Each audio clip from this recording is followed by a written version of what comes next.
Allez, Daf Ain Vav Masechet Nedarim. On a arrêté en haut de la page. On va juste résumer rapidement, puisqu'on continue à discuter sur Rabbi Eliezer. Donc, rappelez-vous ce que Rabbi Eliezer avait dit et quelle était sa pensée. Pour résumer, Rabbi Eliezer a dit, on a posé une question d'abord sur Rabbi Eliezer. Rabbi Eliezer, rappelez-vous, a dit que le Yabam peut effectivement annuler le vœu de la Yevama, qu'il y ait un ou deux Yabam, ça ne change rien. Et il avait apporté comme argument, rappelez-vous, en disant que si déjà on peut enlever, annuler le vœu qui est effectif, d'accord, un vœu qui a été prononcé, qui existe, à plus forte raison qu'on peut enlever un vœu qui n'existe pas encore. D'accord. Donc, si maintenant il a prononcé, quelqu'un a dit à sa femme, il lui a dit, donc j'annule les vœux à partir d'aujourd'hui et du moment où je reviens, donc en amont, avant même qu'elle ne les prononce, sur Rabbi Eliezer, ses vœux sont annulés. D'accord. Maintenant, on a posé une question. Est-ce que Rabbi Eliezer, lorsqu'il dit que ses vœux sont annulés, est-ce qu'ils sont annulés uniquement après qu'ils aient été prononcés, donc une fois qu'ils existent, ils s'annulent, ou bien on va dire que Rabbi Eliezer considère qu'on peut les annuler avant même qu'ils ne soient effectifs, qu'ils ne soient prononcés. Ça, c'était la question qu'on avait. On a voulu répondre à cette question hier par rapport à ce que les Chachamim rétorquent, disent à Rabbi Eliezer. Ils lui apportent l'exemple du mikvé et ils lui disent, toi Rabbi Eliezer, d'accord, on a vu avant que Rabbi Eliezer considère que si déjà pour un vœu qui est effectif, on peut l'annuler, à plus forte raison pour un vœu qui n'est pas encore apporté, qu'on peut annuler, qui n'existe pas encore. Maintenant, les Chachamim lui ont dit, le mikvé, qu'est-ce qui se passe? Le mikvé a une fonction. Il peut purifier celui qui est impur. Mais est-ce qu'il peut protéger de l'impureté quelqu'un qui est pur? Il dit non. Donc ça veut dire quoi? Ça veut dire que, qu'est-ce que les Chachamim pensent? Ils disent comme cela, on ne peut purifier que quelque chose qui est effectivement impur. Ça veut dire qu'il y a déjà l'impureté. Mais quelqu'un qui n'a pas encore l'impureté ne peut pas en amont être protégé d'une impureté. Donc toi, Rabbi Eliezer, qui pense l'inverse, toi tu penses quoi? Que si déjà on peut enlever le néder de quelqu'un d'un néder qui a été prononcé, à plus forte raison, on peut l'annuler alors qu'il n'a pas encore été prononcé. C'est le contraire du mikvé. Donc, quand les Chachamim lui ont opposé l'exemple du mikvé, ça voulait dire quoi? Ça veut dire que les Chachamim considèrent que pour enlever un néder, il faut qu'il soit déjà effectif. Donc, si maintenant ils se contredisent Rabbi Eliezer sur cela, on déduit que l'opinion de Rabbi Eliezer, lo haylin nedarim klal, que lui, il pense que même si les nedarim n'ont pas été effectifs, n'existent pas encore, on peut les annuler. Ça, c'est la conclusion qu'on est arrivée hier. Maintenant, la Gemara dit, Sefa, Ema Sefa. Si je vois la suite de la Braïta, Amroulo, les Rabbi Eliezer, dans la suite de la Braïta, toujours le même langage. Les Chachamim lui ont dit à Rabbi Eliezer, ils vont apporter un autre exemple. Im matbilim keli tame litaer. Yatzbilu keli tahor. Likeshei tame litaer. Shma mina hayalin. Donc on a dit comme ça. Im matbilim keli tame litaer. Donc si, d'accord, on doit tremper de la première, oui. Mais on va voir que la Sefa, on va déduire l'inverse de la Récha. D'accord? Et après, on va conclure sur cela. Il dit comme cela. Si maintenant on a trempé un keli impur pour le purifier. Il dit donc on peut pour purifier un keli qui est impur, il faut le tremper. Il dit Yadbilu keli est-ce qu'on peut tremper un keli taor, d'accord, pour l'avenir. C'est-à-dire que quand il va venir à s'impurifier, eh bien, il sera tahor. Donc, on a prévu un mikvé déjà avant même qu'il ne devienne tamé. Donc, on voit d'ici que quoi? Shma mina hayalim. Donc, ça veut dire que les chachamim, quand ils opposent, là, ils disent quoi? Ils disent on peut prévoir quelque chose, d'accord, qui ne s'est pas encore passé. Non, Amroulo le Rabbi Eliezer. Amroulo, 2 secondes. C'est l'inverse de ce qu'on a dit avant. Oublie le clic du tamé là, du mikvé. Amroulo, c'est la récha et la sefa. Ouais. Ça veut dire tu as la récha et tu as la sefa. Dans la récha, l'argument qu'on lui apporte, c'est le mikvé. On lui pose une question sur le mikvé. De cette question qu'on lui pose, nous, on veut déduire lo chaïdin, que Rabbi Eliezer, il pense qu'on n'a pas besoin, le nézer n'a pas besoin d'être effectif pour être annulé. Il peut s'annuler avant même de le prononcer. Maintenant, voilà. Maintenant, dans la sefa, on a l'inverse. Qu'est-ce qu'on lui ont dit? Donc, il dit, si maintenant, les chachamim, si maintenant, on trempe un kelitamé pour le purifier, à plus forte raison, les chachamim vont dire, eh bien, on peut tremper un keli dans un mikvé qui est à or pour justement le protéger et faire en sorte que quand il va venir s'impurifier, ben, on va considérer que la tefila qu'on a fait avant, elle marche maintenant. Donc, on voit que quoi ici, que les chachamim ici pensent qu'on peut purifier quelque chose avant même que ça n'arrive. Donc, pour transposer par rapport au Nédarim, ça voudrait dire qu'on peut annuler un Néder avant qu'il n'arrive. Donc, si maintenant il s'adresse à Rabbi Eliezer comme cela, qu'est-ce que nous on déduit? Que Rabbi Eliezer, il pense le contraire. Quel est le contraire de cela? Ça veut dire que Rabbi Eliezer pense qu'il ne peut annuler un Néder qu'à partir du moment où il existe, mais pas avant.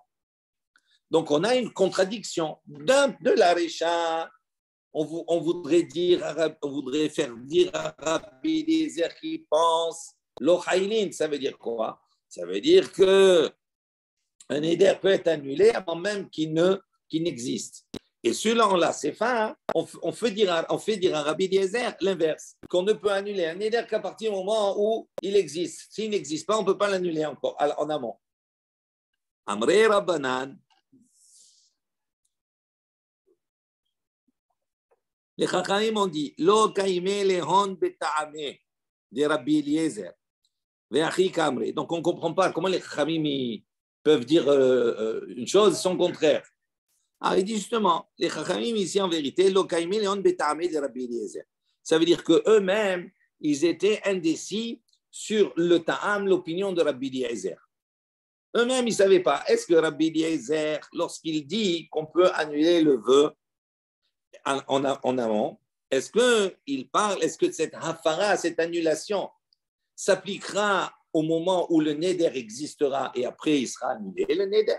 Ou bien, quand lui, il dit Rabbi Eliezer, qu'on peut en amont faire une hafara, faire une annulation, ça veut dire quoi? Ça veut dire qu'on considère que le neder, même si le neder n'a pas prononcé, il n'existe pas. Avant même qu'il ne soit prononcé, il est déjà annulé. Donc, eux-mêmes, les chachamim, avaient un safek, ils avaient un doute sur la raison qui est évoquée par Rabbi Eliezer. C'est pour ça qu'ils se sont exprimés de cette manière-là. Et il dit ainsi, il faut comprendre et lire. Ainsi, ils lui ont dit à Rabbi Eliezer, ils lui ont dit, qu'est-ce que tu penses, toi? Ou betelin, si toi tu penses que non, pour que le neder soit annulé, il faut d'abord qu'il existe et après il est annulé. À ce moment-là, si tu penses comme ça, c'est avec les tiyuftach. Il dit à ce moment-là, l'exemple du keli est pour toi une tiyuftach, c'est-à-dire une question, un problème. Il ose virala, si maintenant tu ne penses pas des haïlin, qu'il faut qu'il soit effectif. Non, si tu penses au contraire qu'avant même qu'il ne soit prononcé, il est annulé. Si tu penses comme cela, à ce moment-là, à ce moment-là, le problème va être à quel niveau? Au niveau de l'exemple du mikvé qu'on a apporté précédemment. Donc en vérité, dans la Récha et dans la Sefa, ce n'est pas l'opinion des Chachamim qui s'oppose. C'est tout simplement une question qu'il pose à Rabbi Eliezer. Comme lui, eux, ils ne savent pas ce que pense Rabbi Eliezer, donc ils ont posé les deux problématiques. Ils lui ont dit, si toi, Rabbi Eliezer, tu penses, le Haïlin, ça veut dire que on n'a pas besoin que le vœu soit prononcé, effectif. À ce moment-là, voilà, je te porte l'exemple du migré. Et si toi, maintenant, tu penses le contraire, je te porte comme question l'exemple du Kéli. C'est une braïta, elle est problématique, c'est une braïta. Pourquoi? Elle dit tout et son contraire. Justement, la réponse, elle est là. Ce n'est pas l'opinion des Kharim, ce n'est pas l'opinion qui dit une fois comme ça, une fois comme ça. Ça porte une braïta, tu vois, eh ben, le début, il est blanc, mais si tu penses la table, c'est noir. Donc, c'est ça la question. En vérité, ça vient. Elle est problématique. Non, oui, 2 secondes. Je ne vais pas le dire, mais pas entendu. Oui, mais tu as 2 enseignements. Justement, les 2 enseignements, ils sont contradictoires. Oui, mais en vérité, les 2 enseignements sont une question. En vérité, ils posent la question sur Rabbi Eliezer. Est-ce que toi, Rabbi Eliezer, tu penses comme ça ou tu penses comme ça? Et ils ont trouvé 2 braïtot, une qui s'oppose. Tu penses comme ça ou comme ça, tu as une question sur toi. Voilà, c'est ça l'intervention des Chachamim. Mais ils n'interviennent pas sur qu'est-ce que Attends. j'ai la braïta, pourquoi elle est comme ça. Non, mais c'est autre chose. Tashma, il dit viens, écoute. Amar lahem Rabbi Eliezer. Rabbi Eliezer, il répond aux Chachamim. Il leur dit. C'est-à-dire, en vérité, la question, elle est sur quoi? Ce n'est pas simplement si la hafara, elle s'applique avant même que le neder ne soit prononcé ou pas. Ce n'est pas que cela. C'est surtout le ta'am de Rabbi Eliezer. Quel est le ta'am de Rabbi Eliezer? C'est de dire, si déjà sur quelque chose qui est effectif, je peux annuler, à plus forte raison, sur quelque chose qui n'est pas effectif, je peux annuler. C'est sur ce calva Homer là qui est plus problématique. C'est sur ça qu'est la véritable question. Vous comprenez? Et donc, il lui dit, comme ça ou comme cela, tiens une chéla qui se pose. Amar lahem Rabbi Eliezer. Rabbi Eliezer leur a dit, il leur répond, Uma zra'im tme'im. Il dit des semences qui sont impures, des graines qui sont impures. Kivan chez zar'an bakarka théorin. À partir du moment où on les a plantées, qu'est-ce qui se passe? Ils deviennent purs. La terre les purifie. Il dit zru'in ve'omdim. Il dit si maintenant ils sont déjà en terre, ils poussent comme cela et ils deviennent impurs, la kol sheken a plus forte raison que l'impureté ne les touche pas. Si quelque chose qui est impur, un zera qui est impur, une graine qui est impure, si je la plante, elle devient pure. Donc ça veut dire quoi? C'est la terre qui la purifie. Mais si déjà elle est plantée, donc même si ça va rentrer en contact avec quelque chose qui est impur, est-ce que l'impureté, elle peut toucher cela? Non, pourquoi? Elle est déjà dans la terre. Parce que la terre, elle a purifié quelque chose qui était déjà impur et quelque chose qui n'est pas, à partir du moment où il est dans la terre, c'est sûr que l'impureté, elle ne vient pas. Donc il dit Shma Mina. Donc on déduit d'ici, lo Haïlin, on voit d'ici que quoi? Que ça ne s'applique pas du tout. Ça veut dire on n'a pas besoin d'attendre que la chose devienne impure pour être purifiée. La preuve, l'exemple de Zera, c'est-à-dire l'exemple des Zraïm, des semences.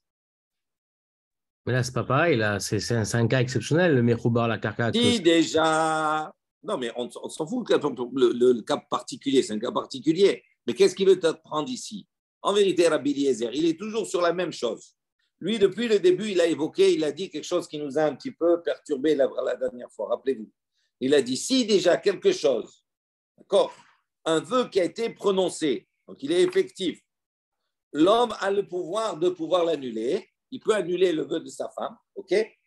À plus forte raison, ça c'est le raisonnement de Rabbi Eliezer, à plus forte raison, un vœu qui n'est pas encore un vœu. C'est sûr que le mari peut annuler ce vœu qui n'existe pas encore. Ça, c'est son raisonnement. Et les Chaim l'attaquent sur cela. Et là, il vient apporter une nouvelle preuve. Il dit, voilà, regardez. Le principe s'applique. Pourquoi? Parce que toi, vous ne pouvez pas ne pas être d'accord. Ça veut dire quoi? Ça veut dire, voilà, une graine, elle est impure. Donc, elle a déjà contracté l'impureté, elle est impure déjà. Est-ce que la terre, elle peut enlever son impureté? Oui. Pourquoi? Parce qu'il n'y a plus rien. Mais ça ne fait rien. Donc, ça veut dire, qu'est-ce qui va maintenant enlever cette impureté? C'est la terre, c'est le fait de l'avoir plantée. À partir du moment où je la plante, non, parce qu'elle est devenue, peu importe. C'est la fonction de la terre qui va maintenant enlever l'impureté de cette graine, qui va le transformer, qui va faire passer quelque chose qui est tamé en quelque chose qui est tahor. On est d'accord? Attends. Il dit maintenant, si cette graine, elle est déjà plantée, et elle pousse. Donc, elle est dans la terre. D'accord? Elle devient tamée. Elle ne devient pas tamée. On ne peut pas devenir tamé. Elle touche quelque chose de tamé. Elle ne devient pas On ne peut pas tamée. devenir tamé. Pourquoi? Parce qu'elle est dans la terre. Donc, ça veut dire quoi? Ça veut dire, qu'est-ce qu'il est en train de dire au Chachamim? Il est en train de dire, voyez, regardez ici. Mais parce que justement, parce que si, donc ça veut dire quoi? Ça veut dire que la Touma ne pourra pas l'atteindre en amont. Pourquoi? Parce que c'est déjà quelque chose qui est planté. Donc là, c'est la même chose. Il dit ici, déjà, un élément peut changer quelque chose qui est tamé en quelque chose qui est tahor. On voit d'ici que quoi? Que cet élément-là peut protéger le zéra lui-même de devenir tamé a priori. Alors maintenant, c'est pour ça qu'il dit Shema Mina lo chaylin. Donc on n'est pas ici, c'est pas la question du cas particulier. C'est toujours dans le même principe. Il veut démontrer à ce travers-là que lo chaylin, ça veut dire la Touma n'est a priori en amont avant même qu'elle ne vienne, elle disparaît. Elle ne touche pas l'élément. Je n'arrive pas à avoir la relation. Il dit la même chose avec le truc initial. La avec le Néder, je n'arrive pas à avoir la parallèle. Il va dans un cas extrême. Là, qu'est-ce qu'il a dit? Qu'est-ce qu'il a dit, Rabbi Eliezer? Il a dit ici, déjà, quand on a prononcé, la femme, elle a prononcé un Néder, l'homme, il peut annuler. Il peut annuler quoi? Quelque chose qui est déjà effectif, quelque chose qui existe. Il y a plus forte raison, il peut annuler quelque chose qui n'existe pas. De la même manière que la terre, elle a cette force, ce pouvoir d'allumer, d'enlever quelque chose qui est tamé, ça veut dire quelque chose qui existe en tant que tamé. Et quand elle est dans la terre, ça veut dire avant même que la Touma ne vienne, déjà elle a annulé la Touma. Pourquoi? Parce qu'elle est dans la terre. Oui, mais là, elle ne peut pas venir. Là, elle ne peut pas venir du tout, la Touma. Ben là, c'est la même chose. C'est même pas qu'elle a annulé, c'est qu'elle ne peut pas venir du tout. Ben, donc, c'est ça la conclusion. Lo chaylin, ça veut dire quoi? Ça veut dire qu'à partir du moment où en amont, il a annulé les vœux, il a dit de maintenant jusqu'à que je revienne, les vœux sont annulés. Ça ne peut pas se contracter, ça veut dire. Donc, ça ne peut pas contracter, le vœu, il ne marche pas. A priori, même pas, il rentre une seconde dans le cadre de quelque chose qui est effectif. C'est ça qu'il te dit. Maintenant, Verabanan, on pose la question Verabanan, lo darché, kalva homer.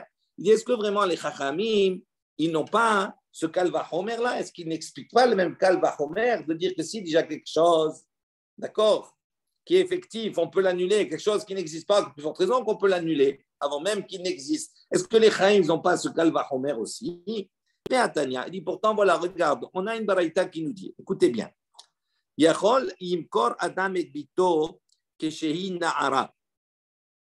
Il dit, on aurait pu penser qu'un père peut vendre sa fille, à l'époque, docteur, vendre sa fille pour des problèmes financiers ou autres, d'accord, en tant que servante, il peut vendre sa fille keshehi na'ara, quand elle est na'ara. Donc ça veut dire na'ara entre 12 ans et 12 ans et demi. Okay? On aurait pu penser que le père peut vendre sa fille quand elle est dans cette tranche d'âge, quand elle a le statut de Na'ara. Amar Kalva Homer. Et qu'est-ce que tu as dit? Si on a rapporté un Kalva Homer. Mechora Shekvar Yotza. Ena Mechora, Ena Enodin Shelo Timacher. Le Kalva Homer, il est le suivant. Mechora Kvar. Si maintenant cette fille-là, elle a été vendue, elle a déjà été vendue alors qu'elle était Ktana. Elle a été vendue. Maintenant, lorsqu'elle arrive à l'âge de Na'ara, Yotza, il ne peut pas la garder, il ne peut pas la garder plus. Elle est obligée de sortir. Pourquoi? Parce que la Na'ara, elle ne peut pas être vendue normalement. Elle doit sortir. Il dit, Ena Mechora, si maintenant, quand elle a été déjà vendue, quand arrive l'âge de la Na'ara, elle doit sortir, il doit la libérer. Il dit, si maintenant elle n'a pas été vendue avant l'âge de la Na'ara, et nous dit, chez l'Otimacher, à plus forte raison qu'on ne va pas pouvoir la vendre. Donc on voit ici que quoi? Que même les Chachamim, ils ont ce kalva homer. Si déjà, quand elle a déjà été vendue, c'est-à-dire si la vente elle est effective, oui, quand arrive l'âge de la Na'ara, elle sort de cela, de cette vente. Il dit donc à plus forte raison, si maintenant si elle n'a pas été vendue du tout, est-ce que tu peux la vendre alors qu'elle est Na'ara? Plus forte raison, non. Donc on voit que quoi? Qu'il y a le même raisonnement du kalva homer. Si déjà quelque chose qui est effectif, je le sors de quelque chose qui est effectif, quelque chose qui n'est pas encore arrivé, à plus forte raison que je n'aurai pas le droit de le vendre, qu'elle sera sortie obligée. Donc, on voit que les Chachamim aussi, ils tiennent compte de ce Kalva Homer. Donc, pourquoi tant de complications avec Rabbi Eliezer, etc., tout cela? Il dit, oui. Donc, on a posé la question, est-ce que les Chachamim, ils n'ont pas ce Kalva Homer? Il dit, oui, effectivement, ils ont ce Kalva Homer. Be'alma darish Kalva Homer. Il dit, d'une manière générale, ce principe-là, les Chachamim l'appliquent. Donc, qu'est-ce qu'ils appliquent, les Chachamim, comme Rabbi Eliezer? Le Kal Bahomer, ça veut dire quoi? Il y a une partie Hamour et une partie Kal. Il dit la partie Hamour, c'est quoi? En vérité, le raisonnement de Rabbi Eliezer, c'est le même raisonnement que les Chachamim. Si déjà quelque chose qui est effectif, d'accord, je peux le sortir de son statut, à plus forte raison, je peux envisager de le sortir du statut avant qu'il n'arrive. Ça veut dire quoi? Ça veut dire que la même chose ici. Cette Nahara-là, on va prendre l'exemple du Nahara et après on va comprendre l'exemple du Neder. Dit la Nahara, si elle a été vendue, donc elle est dans un état, elle est vendue. Quand arrive l'âge pardon, cette Ketana, elle a été vendue. Quand arrive l'âge de Nahara, à 12 ans, elle sort. Il dit, ça c'est quelque chose qui est effectif. Donc on voit que le statut de Nahara a le pouvoir de faire sortir quelque chose qui est une jeune fille qui a déjà été vendue. Okay? Il y a plus forte raison, hein, si on ne l'a pas vendue, qu'elle ne peut pas être vendue. Donc, elle ne peut pas être vendue avant même qu'on commence déjà. D'accord? Donc, c'est le même processus avec le Neder. Si déjà un Neder qui a été prononcé, le mari a le pouvoir de l'annuler. Donc, à plus forte raison, il peut annuler un Neder qui n'a pas encore été prononcé. Donc, en vérité, les Chaim sont d'accord avec Rabbi Eliezer. Aval, maintenant, pourquoi ils s'opposent que pour les Nedarim? Alors que Béalma, d'une manière générale, ils ont ce même raisonnement de Kalva Homer. D'accord? L'Ochaïlim. Ils ont le même raisonnement. Alors, pourquoi ils s'opposent pour le Neder? Il dit, il dit, c'est différent dans notre cas, nous. Pourquoi? Parce que les Chachamim, et c'est la réponse qu'ils donnent à la fin de la Mishnah, parce que les Chaim disent, il y a un pasouk ici, ce n'est pas la même chose. Le Kalva Homer, c'est un raisonnement a fortiori. Ce raisonnement a fortiori s'applique. Mais dans le cas du Neder, c'est différent. Pourquoi? Parce que c'est marqué là-bas, Isha yekimenu ve Isha yeferenu. On voit que la Torah a donné le pouvoir à l'homme, à son mari, de valider ou d'annuler son Neder. Dit, puisque la Torah est venue donner un pasouk, et Sheba l'ichlal hakem balichlal l'affaire, et Shelo balichlal hakem lo balichlal l'affaire. Dit, puisque la Torah est venue apporter un pasouk, et en précisant que le mari a un pouvoir non seulement de hakem, c'est-à-dire de confirmer, ou un pouvoir d'annuler. On voit que la Torah a mis les deux notions, une à côté de l'autre, les deux pouvoirs que l'homme a. Il dit pourquoi? Pour justement lier les deux et dire que le pouvoir de confirmer, on l'a défini au début de la Mishnah, ne s'applique qu'à partir du moment, d'accord, où le Neder a été fait. Une fois que le Neder est fait, à ce moment-là, il peut confirmer. Mais si le Neder n'a pas été réalisé, l'homme, il ne peut pas confirmer quelque chose qui n'existe pas encore. Tout le monde est d'accord pour cela. Et les Chachamim disent, puisque dans le Passouk, on a rapproché la Hakama de la Hafara, pour nous dire que la Hafara, elle a le même statut que la Hakama. C'est-à-dire, comme la Hakama ne peut s'appliquer, la confirmation ne peut se faire qu'à partir du moment où le Neder a été prononcé, la Hafara aussi ne peut s'appliquer, l'annulation ne peut s'appliquer qu'à partir du moment où le Neder a été prononcé. Et donc, c'est pour ça que pour les Nedarim vis-à-vis de son épouse, les Chachamim ne sont pas d'accord avec Rabbi Eliezer et eux considèrent que pour que la Hafara puisse avoir un pouvoir, pour avoir un effet, il faut d'abord que le Neder soit prononcé. Et donc, pour eux, les Chachamim, si un homme dit à sa femme, d'ici à un moment où je reviens pendant cette période, j'annule tes vœux, les vœux qui n'ont pas été encore prononcés, pour les Chachamim, ça n'a pas de valeur. Comme ça n'a pas de valeur pour la Hakama. OK? Ça va, Albert? Nouvelle Mishnah. Matnitin. Ça nous fait du bien, hein? On sort un peu de ça. On n'a pas fini. Hafarat Nidarim Kol Hayom. Rappelez-vous. On a dit que pour annuler un vœu, ça, c'est durant toute la journée. C'est-à-dire au moment où on entend le vœu, pas au le moment où il a été prononcé, le moment où on a appris, où le mari l'a entendu, le père, ça dépend des circonstances, le vœu, à ce moment-là de sa fille ou bien de la femme, il a kolayom, il a toute la journée pour l'annuler. Alors, quand on a dit Afarat Nedarim Kolam, la Mishnah dit Yesh Badavar Leakel ou l'Achmir. Il y a dans cela des situations où on va être rigoureux et des situations où on va être beaucoup plus souple. Comment? Ketzad, de quoi on parle ici? Nadra Belele Shabbat. Si elle a fait son éder le soir de Shabbat, vendredi soir, Yefer Belele Shabbat ou Beyom Shabbat Ad Shetershach. À ce moment-là, il aura effectivement la journée pour annuler. C'est quoi la journée? On va discuter sur cela dans la Gemara. Apparemment, ici, c'est jusqu'à que la nuit tombe, le coucher du soleil. Après, on passe à une autre journée. Donc, ici, il te dit, s'il a fait le neder le vendredi soir, eh bien, il va avoir toute la nuit et toute la journée du lendemain, ce temps-là qui est de 24, qui est long, pour pouvoir annuler son vœu, jusqu'au moment où il fera nuit le lendemain, Motsai Shabbat.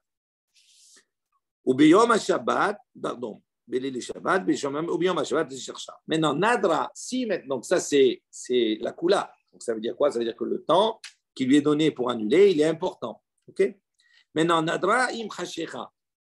Si maintenant elle a fait le vœu, im chashecha, c'est-à-dire avant le coucher du soleil, 5 minutes avant, elle a fait le vœu.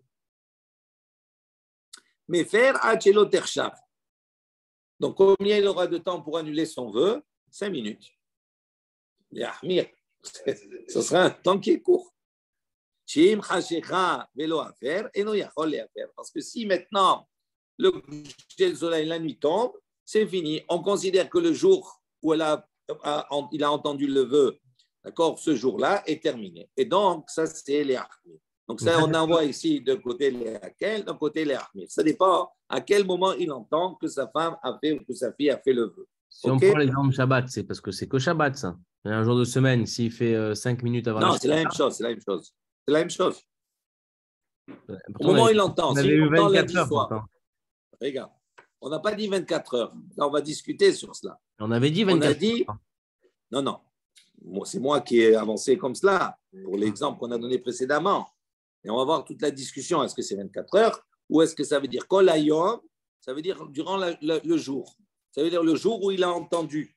Ça veut dire quoi le jour? Si je prends la définition du jour,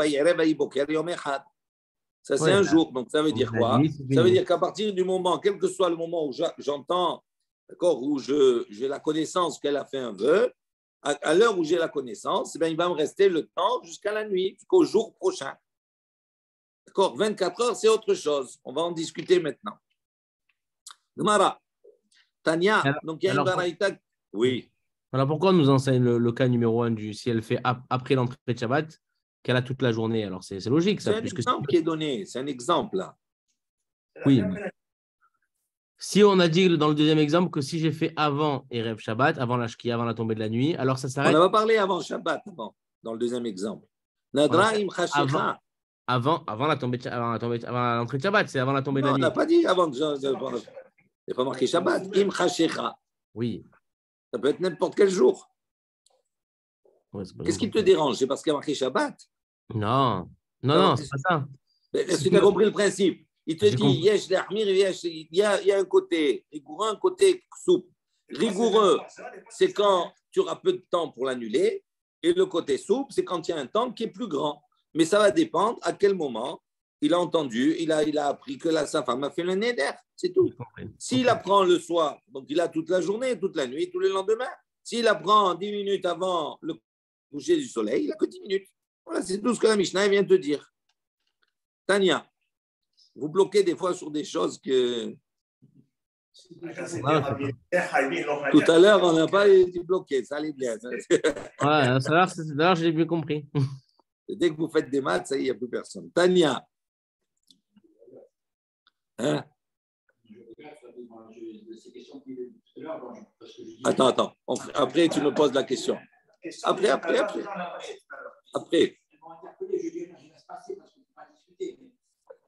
Après, je te réserve un petit temps pour la discussion. Tania, il y a une baraïta qui nous dit Hafarat nedarim kol hayom. Donc, le Tanakama de cette baraïta pense que Hafarat nedarim, l'annulation de nedarim, kol hayom, c'est durant toute la journée. Donc, qu'est-ce que c'est la journée? C'est un jour. Erev bayom, la nuit et le jour. Rabbi Yosef, Rabbi Yehuda, Rabbi Elazar, Rabbi Shimon, les deux, Amrou, eux, ils ont dit, me'et le'et. Eux, ils disent non. Qu'est-ce que c'est la journée pour eux? C'est du temps à un temps. Ça veut dire 24 heures. Ça veut dire que pour eux, si il a appris que le neder, il a été fait à 4 heures de l'après-midi, il a entendu que le neder a été fait, il était 4 heures de l'après-midi, pour Rabbi Elazar, etc., il aura jusqu'à 4 heures le lendemain. 24 heures, ok? Donc, il y a marque loquette dans cette baraïta. Maintenant, on va réfléchir. Maïdama de Tanakama. Il dit, quelle est la raison du Tanakama? Pourquoi le Tanakama, il a réduit Hayom à le jour et la nuit? C'est tout. Amar Kara, il dit, parce que c'est marqué dans le Passouk, Beyom Shom'o. Donc, dans le Passouk, Veim Hafer Yafer Otam Isha Beyom Shom'o. Si maintenant, Veim Hafer Yafer Ota Isha. Si l'homme maintenant, d'accord, vient à annuler ce vœu, Beyom Shom'o, c'est-à-dire le jour où il a entendu, où il a la connaissance qu'elle a fait le vœu.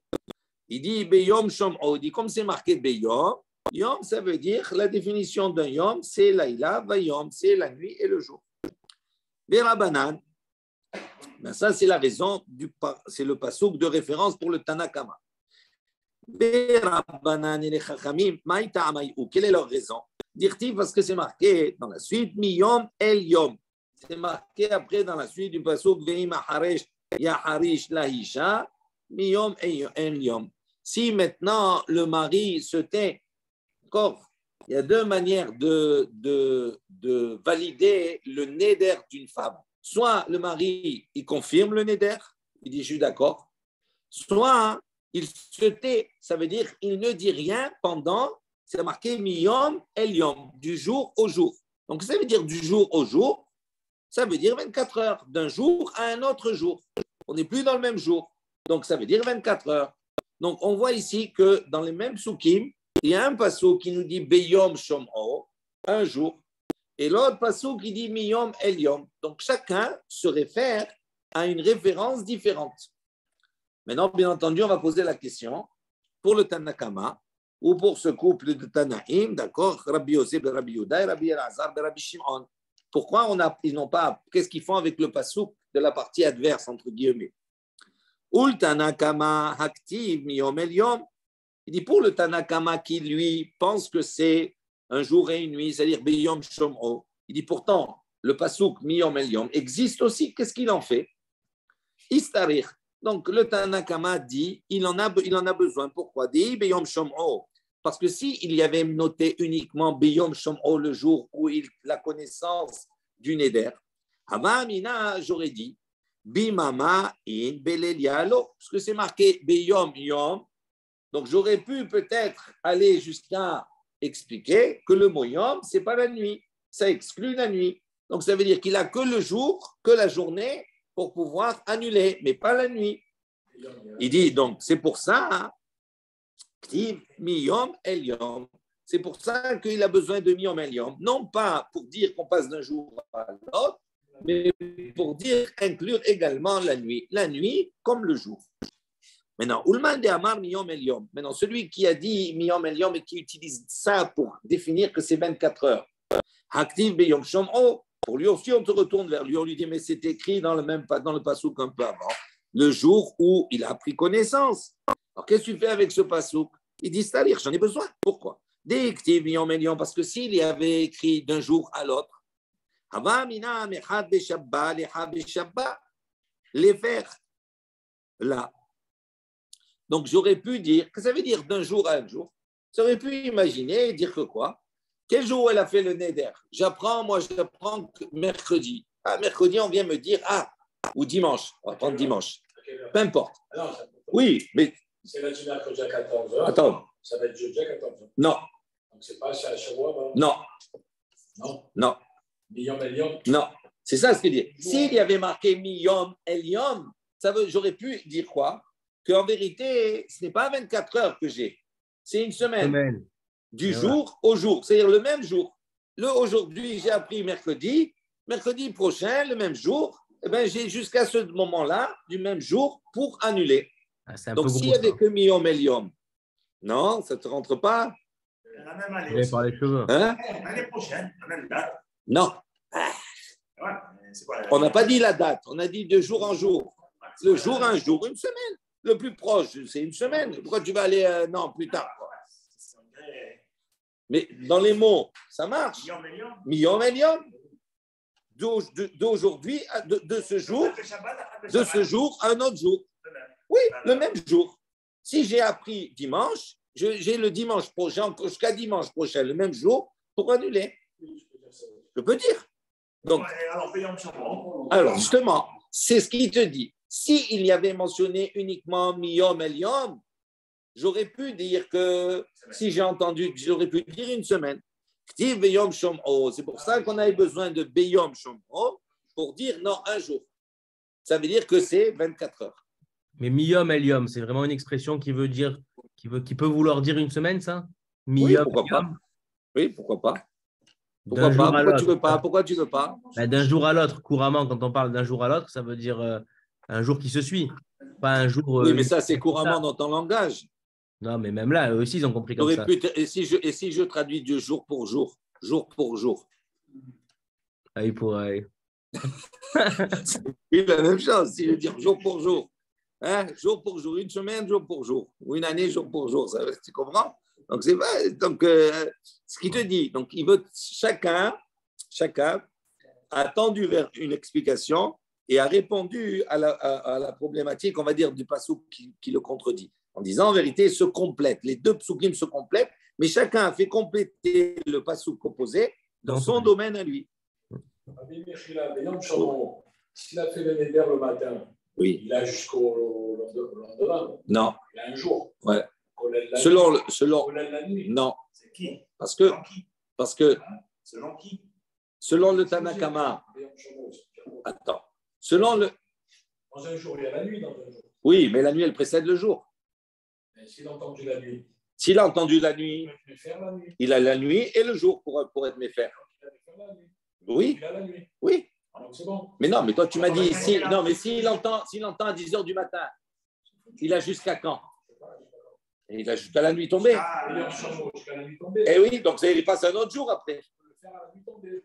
Donc il aura la nuit. Non, avant la nuit. Pourquoi 2 secondes. Pourquoi vous compliquez les choses? On ne complique pas. Eh oui. Tu n'étais pas dans la Mishnah. La Mishnah, écoute 2 secondes. La Mishnah, elle commence. Hafarat nedarim kol hayom yesh badavar lehakel ul ahmir. Je refais la Mishnah pour toi. Qu'est-ce qu'elle dit la Mishnah? Elle dit la hafarat nedarim kol hayom, toute la journée. D'accord? Qu'est-ce que ça veut dire toute la journée? Il y a une situation, des fois les ahmir, des fois les hakel. Des fois ça va être sévère, des fois ça va être souple. Comment? Et il te dit, si il a fait maintenant, il a entendu Belel Shabbat, il a toute la nuit du Shabbat et il a tout le lendemain pour annuler. Donc jusqu'à la Hashekha, jusqu'à le coucher du soleil. Ça c'est les hakel. Et les ahmir, s'il a appris la nouvelle 10 minutes avant la Hashekha, avant le coucher du soleil, il n'aura que 10 minutes. Il ne peut pas, dès que le coucher du soleil arrive, on est dans le jour suivant. On n'est plus dans le Yom, Beyom Shom'o. C'est plus Beyom Shom'o, c'est le lendemain. Pourquoi vous compliquez? Et alors, tu n'as pas compris? Non. Parce que le Yom, il s'arrête de quoi? Pour nous dire qu'on peut faire la nuit aussi. Oui. La nuit. Oui. La nuit, on a déjà tombé de la nuit. Alors, vas-y, alors inclus la nuit. Alors, quoi? On a déjà. C'est marqué. Comment? Le jour où il a entendu, que le jour. S'il a entendu la nuit. Eh bien, il pourra le faire que le jour. Il a la nuit. Non, mais il pourra le faire. Mais c'est dans la journée, le jour de la nuit. S'il n'y a que Beyom Shomro, Tu dis 24 heures. 24 heures. J'aurais pu penser, j'aurais pu dire Beyom Shomro, c'est quoi? On insiste sur Yom, c'est-à-dire la journée, pas la nuit. C'est-à-dire que même si j'ai entendu la nuit, je n'ai que la journée, je ne peux annuler que le jour. Vous voyez que Kafka, le même jour qu'il a entendu, oui. Jusqu'à la fin de ce jour. Oui. Oui. Donc, Miyom El Yom, ça vient inclure la nuit.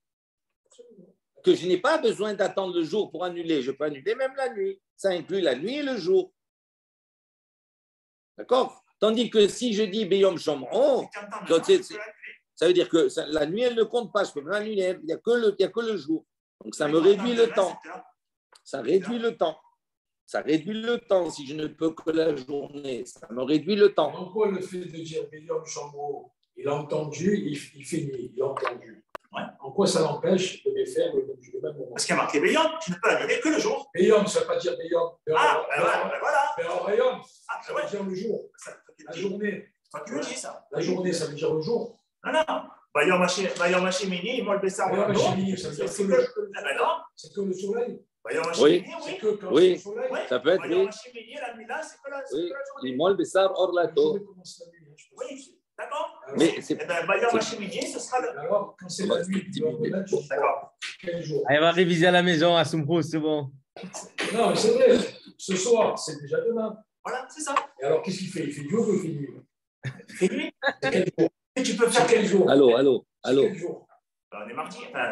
Jour, ça veut dire jour ou ça veut dire le. Allô. Non, mais vous discutez.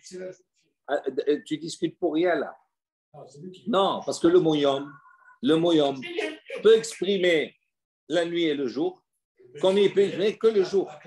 Que le jour, yom. Yom valaïla, yom valaïla, yom valaïla. Si tu dis, donc ça peut exprimer que le jour. Que le jour.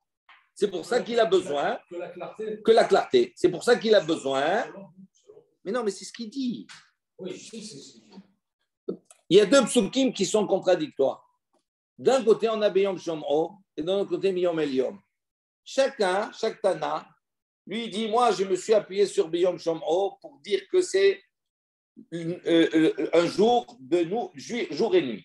Un jour classique. Ça, c'est Yom Echad. D'accord? Moi, j'ai dit comme ça. L'autre, il est venu, il a dit non. Pour la Hafara, c'est 24 heures. Mi'et le'et, d'où je sais, parce que c'est marqué Miyom El Yom. Okay. Maintenant, on les oppose. On lui dit, toi, tu penses que Beyom Shomro, c'est pas 24 heures. Ça dépend, c'est la journée. Ça dépend quand c'est qu'il a fait le neder, quand c'est qu'il a appris que le neder a été fait. Ah, tu me dis ça, d'accord. Maintenant, je te dis, mais comment tu expliques Miyom El Yom? Il est là, Beyom El Yom, tu ne peux pas l'ignorer. Donc, explique-moi Miyom El Yom. Si toi, tu tiens la DA que tu apprends de Beyom Shomro, qu'est-ce que tu fais Miyom El Yom? Alors, il te répond, il te dit, s'il n'y avait que Beyom Shomro, j'aurais pu croire, parce que je n'ai pas vraiment de preuves, j'aurais pu dire que c'est marqué Yom Shomro. Yom, c'est quoi? Que le jour, mais ça exclut la nuit. Alors, Miyom El Yom, pour m'inclure également la nuit. Donc, il explique comme cela pour conjuguer les deux psukim. Et l'autre, il fait le même travail, mais dans le sens opposé. C'est tout. Mais le mot Yom, si c'était exclusivement nuit et jour, il n'y aurait pas de question qui se pose. Là, on aurait une vraie question. On lui dit, puisque c'est marqué Beyom Shomro, c'est là, il a Vayom. Donc, comment tu expliques Beyom El Yom? Tu ne peux pas répondre comme cela. Donc, tu es obligé de dire que quand il dit Yom, ce n'est pas exclusivement nuit et jour. Ça peut être que jour. La preuve, c'est qu'il y a des mitzvot où on a fait la dracha, comme il a dit pour la mina, Bayom Hashemini, Mol Bessar Orlato. Qu'est-ce que ça veut dire Bayom Hashemini? Pour que la mitzvah de Bessar Orlato s'applique, il faut attendre le jour. On ne peut pas la faire la nuit. Et c'est toute une discussion et toute une dracha sur cela. Donc, on voit que le mot Yom peut être interprété comme jour, pas comme nuit. Donc, on a besoin du Miyom El Yom pour inclure également la nuit. C'est tout. Il n'y a rien d'extraordinaire. Amar Rabbi Shimon. Vous voulez rester absolument. Vous avez décidé ce soir de vous attarder la nuit aussi que le jour et la nuit. Amar Rabbi Shimon ben Pazi. Amar Rabbi Yoshua ben Lakish. Ben Levi. Yoshua ben Lakish. En halacha ki oto hazouk. Il a dit la halacha n'est pas comme ce couple. C'est-à-dire, Rabbi Yossé et Rabbi Lazar. Savar les mi'abad kahane tanahe. Donc il a pensé, Lévi, il a pensé à faire comme ces Tanaïm là. Amar les Rav, Achi Amar Habibi, Rav, il lui a dit, ainsi il a dit mon Habibi, mon oncle, en parlant de Rabbi Chia, il a dit En alacha ki oto azugla, alacha n'est pas comme ce couple. Chia Barav, on raconte sur ce fait que Chia Barav, le fils de Rav, Shadeh Gira ou Baddik, Rabba Beravuna, Yativ Bekaim. Donc ça c'est autre chose concernant effectivement l'opinion des Nedarim. Rappelez-vous, on va faire juste traduit. D'abord on fait le Ran après, comme ça vous allez comprendre. Donc Hiya Barab, on dit que Hiya Barab, Shadeh Gira ou Baddik. Ça veut dire il lançait des flèches et en même temps il vérifiait, il annulait le vœu. Ça veut dire pendant qu'il était occupé, il annulait le vœu. Ça veut dire que ce n'est pas quelque chose qui nécessitait une grande attention. Ouais. Et la même chose, Rabba Baravuna, Yati Vekaim. Il s'asseyait, il se levait, il était en mouvement, d'accord, et il allait, en même temps, on lui annulait le vœu. Regardez ce que dit sur cela le Ran, et on finira sur cela. Chiya Barav Shadeh Gira Ubadik. Hagav Gerara Derav Maïte Acha. Il dit, donc, puisqu'on était dans les propos de Rav, on apporte ici également Hadihya Barab, le maasé de Hiya, le fils de Rav. On dit Shadeh Gira Ubadik, Be'ot Shaya Mitasek, Lirot Hitzim, il dit, alors qu'il était occupé à tirer des flèches, c'est une image comme cela, peut-être c'est un chasseur, je ne sais pas.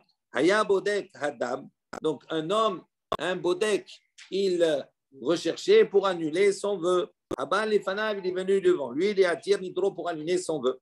Shoalo, et on lui pose la question, il lui a posé la question, Imit Haret, s'il regrette son vœu, ou Matiro, et à ce moment, et après cela, il l'annulait. Des Kassavar, il dit, donc pourquoi on rapporte cela? Parce qu'on avait vu précédemment qu'il y avait une discussion.